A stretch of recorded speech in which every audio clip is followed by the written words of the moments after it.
За сайн байцгаана уу та бүхэнд өнөөдөр товчхон байгууллагын соёлын хүчин зүйл байгууллагын соёл юунаас хамаардгүй талаар товчхон танилцуулъя.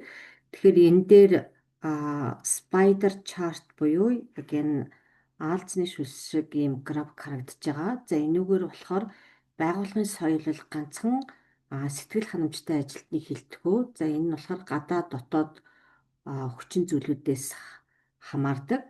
Тэгэхээр яг энэ дээр өндөр гүйцэтгэлтэй байгууллагын соёл бол хамгийн өндөр соёл тооцогддог гэдгийн дагуу энэ хүчин зүйлүүдийг тооцож гаргасан байгаа. Тэгэхээр алсын хараа, тогтвортой байдал, ажилтнуудын оролцоо, гадаад зах зээлд уян хатан дасан зохицох байдал гэсэн ийм дөрвөн зүйл бол байгууллагын соёлын гол хүчин зүйл болдгоо. Тэгэхээр дотоод хүчин зүйлд бол алсын хараа болон гадаад хүчин зүйлд алсын хараа болон дасан зохицох байдал илүү нөлөө үзүүлдэг бол дотоод хүчин зүйлд процесс, дотоод үйл ажиллагааны тогтвортой байдал болон үүн дээр ажилтнуудын оролцоо хэр байгаагаар дотоод хүчин зүйл нь тогтвортой байдаг.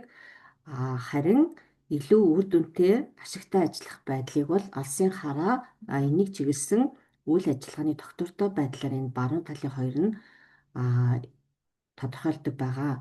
Харин уян хатан байдлыг харилцагчид хэрхэн чиглэсэн байна. Гадаад зах зээл дээр уян хатан байдал.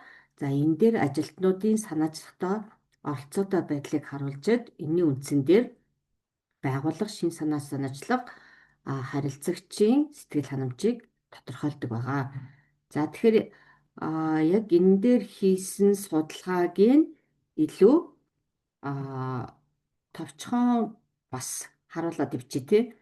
За энэ дээр болохоор ер нь олон улсын дэнэсэн судалгаанаас маш олон байгууллагууд дээр хийгдсэн байдал дээр нь судалгаа хийгдсэн байгаа. Тэгэхээр энэ яг генерашнээс хамаардаг юм уугүй юу гэж бас гаргаж ирсэн.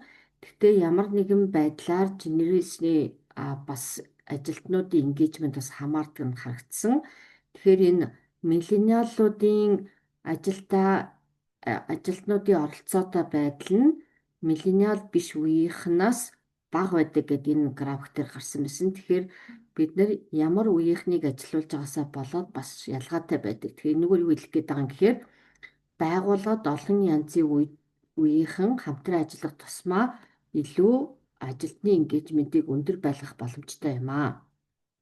За энэ дээр болохоор ажилтнуудын цөөх буюу ажилтнуудын олонх нь аль нь илүү engagement-тэй байдаг юм бэ гэдгийг судалсан байгаа. Тэгэхээр энэ нь ажилтнуудын цөөнх нь ажилтнуудын олонхоос илүү engagement буюу идэвхтэй байдаг юм байна. Тэгэхээр цөөнх хүмүүсийн хувьд байгууллагаас ирж байгаа дэмжлэгийг нээлттэй хүлээж авдаг, өөрийнхөө ажлын байрныг хадгалахын тулд илүү хичээдэг зэрэгс энэ хамаарчин. Тэгэхээр дандаа залуучууд дандаа одоо юу гэдгийг ахмад гэдэг юм уу хүмүүсийг ажилуулах дургүй ийм байгууллага за яг нас заадаг байгууллага гэдэг тэр тусмаа олонх болсон үеийнхэн илүү engagement бага байдаг нь энэ олон улсын судалгаагаар гарсан байна.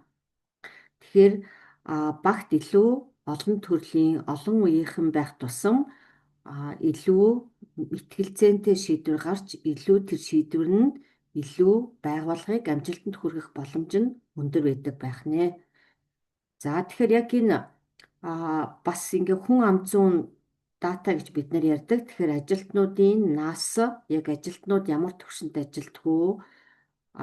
Ажилтнуудын олонх цөөх нь хэрхэн engagement-д нөлөөлдөг юм бэ гэдгийг харуулсан. Тэгэхээр зөвхөн энэ нь бол 5.7%-аар ажилтнуудын идэвхэд нөлөөлдөг юм байна. Тэгэхээр бид нар яг энэ үеийнхэн их ажилласнараа илүү их оролцоотой байна гэсэн ийм зүйл байхгүй.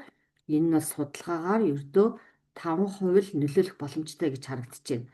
За энэ дээр болохоор хамгийн их нөлөөлдөг нь хэрвээ саяхан хэлсэн зүйлүүд дээр яг байгууллагын нөгөө соёлын хүчин зүйл болох оролцоо, алсын хараа, тогтвортой байдал, уян хатан байдлыг хэрвээ байгууллагын соёлын хүчин зүйлийг хүн ам зүйтэй нийлүүлэх юм бол харин илүү Engagement өндөр, өөрөөр хэлбэл ажилтны идэх оролцоо 38.2%-аар дээшлэхийн бүрэн боломжтойг харуулсан. Тэгэхээр зөвхөн бид нар удирдах ажилтны зан хандлага анхаарал хандуулахаас гадна за яг байгууллагын соёлыг бас тэрхүүнд тавих юм бол энэ илүү оролцоо өндөр байх юм аа.